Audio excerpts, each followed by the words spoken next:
Welcome to a review by P. Shog. Today I'm doing a review on the Fever series by Karen Marie Moning. According to her website it's pronounced Moning. I don't know. Now, out of all the recommendations I've got, this has been recommended the most to me. That's not saying I got a lot of recommendations, but this was recommended to me about 3 or 4 times, and I was aware of the series. I discovered it years ago, and there was kind of 2 main reasons that could just stop me from reading it, and eventually I said, you know what, I'm just going to read it to see what the fuss is about, and so I did. So there's 5 books in this series, and the reasons I was always hesitant to read this series was, 1, because it's set in Ireland, and I'm from Ireland, and I'm always worried about books that are set in Ireland from authors who are not Irish, and I'm very proud of being Irish, and I get quite defensive when Ireland is portrayed not just negatively but just wrongly, and it's just, it's a big pet peeve of mine, and I was worried that this series was going to do that. And the second reason is series that are all predominantly about fae and fairies, which this series is, usually I don't like, because I prefer the urban fantasy feel, and sometimes the fairy series, they go very otherworldly and just a bit too strange for my liking.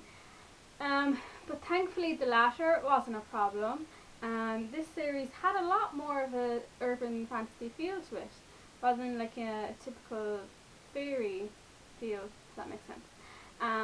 So I had no problems with the fae storyline, that was fine.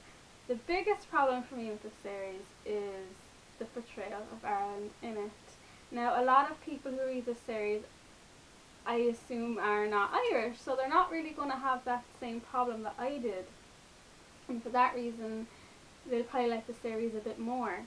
It's about Mac, short for Michaela, and she's from Georgia, some southern state in the US, and her sister is in Dublin studying in college, and she gets murdered. So Mac, not trusting the Irish Garda Síochána, goes over and tries to investigate herself. She goes over to Ireland, and then she discovers that she's a she-seer, which means she can see fairies, and she refuses to go home, and she wants to stay, and she wants to find answers, and then over the whole 5 books she gets pulled more and more into this whole she kind of fae world. Yeah, so that's kind of like the main plot. The portrayal of Ireland. For people who are Irish who read this series, I'd love to know what you think. Okay, 2 chapters in, I was already annoyed. I appreciate that actually the author put it in Dublin City, and you know, she didn't put it on some in the middle of nowhere field or farm, which a lot of people assume Ireland is just lots of fields. I'm not from Dublin, so like when she's describing areas, I wouldn't be very familiar with them. But yeah, so 2 chapters in, and I get to a line, and the first Irish person that she meets, I appreciate actually the author acknowledged as well how difficult it is to understand, how foreigners find it difficult to understand Irish accent and our phrasing and our intonation and things like that. So she did acknowledge that, which is fine, and which I liked. But I got to this line, and this does not sound like a Dublin accent. I know Ireland is a small country, but we have so many accents and dialects. But as well with the Irish language, there's a good few Irish words in this series. And the language isn't Gaelic, it's Irish. But anyway, there's a word that pops up a lot in this series because it's a certain kind of magic book that everyone is looking for. And it's called the Shin Sardove. That's how you pronounce it in Irish, that's how the Munster dialect pronounces it. I don't think the Leinster dialect is that different. But in this book, the author says the word Shin Sardove, She Sadu, that's not really the pronunciation. As well, I think the author got confused between Irish slang and Scottish slang. Yeah, she got Ireland and Scotland mixed up. Like, we don't say lass, lassie. We don't say och. So yeah, that's more of a Scottish thing, not an Irish thing. This author, it's obvious she hasn't lived in Ireland that long, and I looked it up and I wanted to be really sure when I said this that she didn't live in Ireland, and I couldn't find any information that said she lived in Ireland. On her website there were a few pictures of Dublin. Maybe she took them herself. Like, she would have happened to be in Ireland a little bit, just to get the idea, I feel. So she was probably on holidays here for like 2 weeks. But that's not enough really to base a book in Ireland, I'm sorry. Or like there's a part of the book where they go to Wales just for like a few chapters, and she has a big kind of geographical facts paragraph about Wales that just seems like she googled it from Wikipedia and just stuck it in there. And a lot of the things as well, she probably like googled, what do Irish people do or say or whatever. And of course she mentions the word crack about 1,000,000 times. A lot of people probably heard of that, like just means like fun, a good time. I'd never use the word. I think tourists use it more than Irish people now. It's such a kind of known thing. Like I used to use it in Irish essays, but I wouldn't really use it in English conversation. As well, yes, I know Ireland is kind of known for pubs and stuff, but we don't go to pubs every day. Like Mac in this series, she goes to a pub every single day. She'll go for lunch. She'll have Irish stew and Guinness and chocolate whiskey cake. I don't even like stew. I never drank Guinness. Like, she's taking a bit too many of the Irish cliches. Like, multiple times she said like the drunk adult streets, and that's one cliche I really resent. I don't want people to think Ireland is just, you know, loads of streets of drunk people falling out of pubs. It's not. I mean, it's not. But as well as the weather, every day was rainy and cold. I mean, yes, in Ireland it is rainy and cold a lot of the times, but we get sun so many times. Like, this week has been so hot, it's been up to like 27 degrees, which apparently was hotter than Greece according to the newspaper. Okay, so if you weren't Irish, you probably didn't find that part interesting. But yes, the author's portrayal of Ireland was one of the big reasons why I just couldn't love this series. And grand, if you're not an Irish person, you probably didn't even bother you.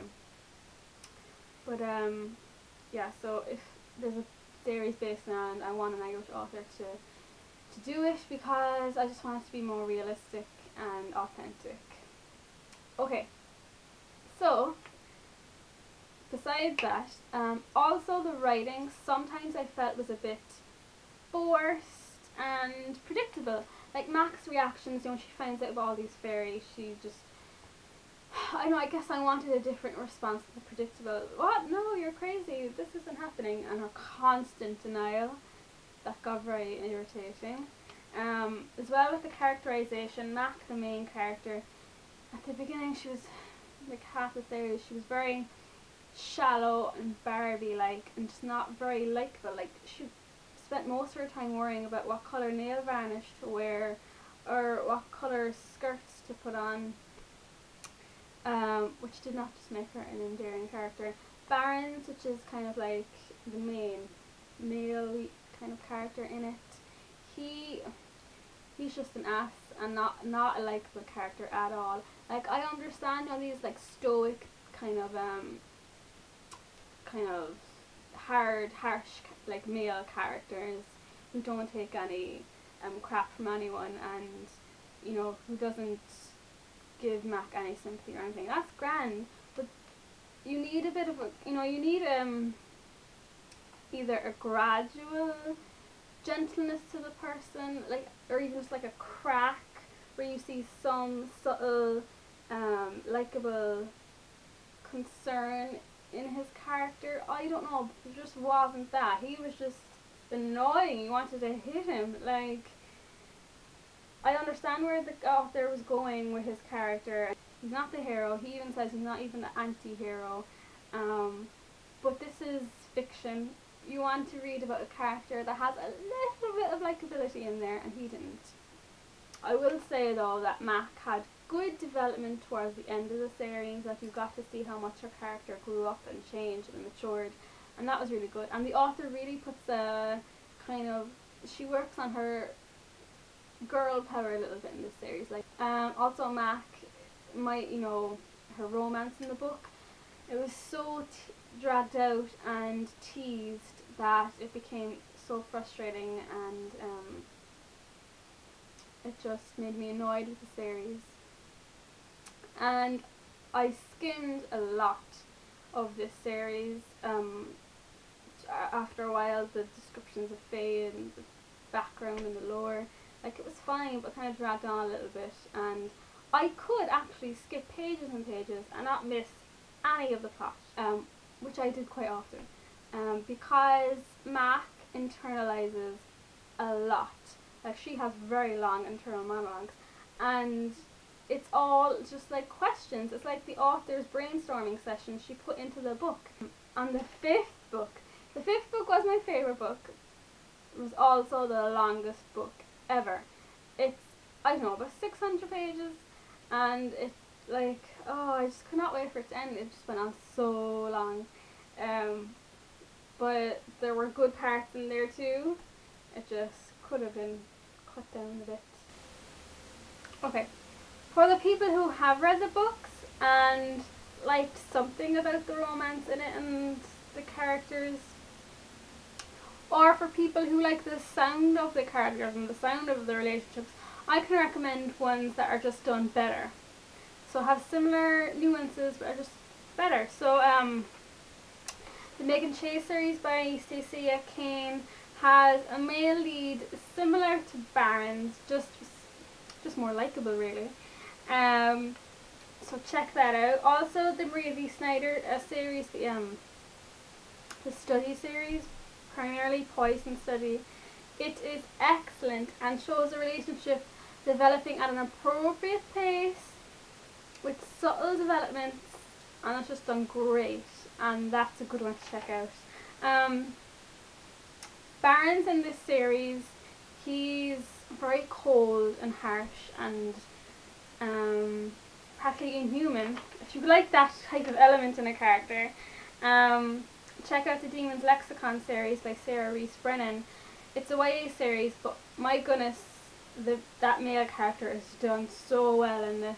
Like, even though he's sociopathic, there's still something likable about him, and he shows more caring and affection than the character in this series. So those three are really good. So I'm sorry for people who love this series and who have to sit through this mostly negative review. I've read a lot of reviews on it, and 95% of them are like raving 4 or 5-star reviews. I don't agree with that. I said before, I'm kind of hard to please, which can be a good thing, because you'll get a good book if I recommend it. But I just didn't think this was a great series. I don't really know what the big fuss was about. Like, the writing wasn't amazing. Some of the world building was quite good. Like, the author created a really imaginative kind of urban yet fae-like world where there was good arcs and you kind of wanted to find out what was going to happen, which was great. But yeah, the writing with the characters and the setting just wasn't great for me. So that's my spoiler-free review.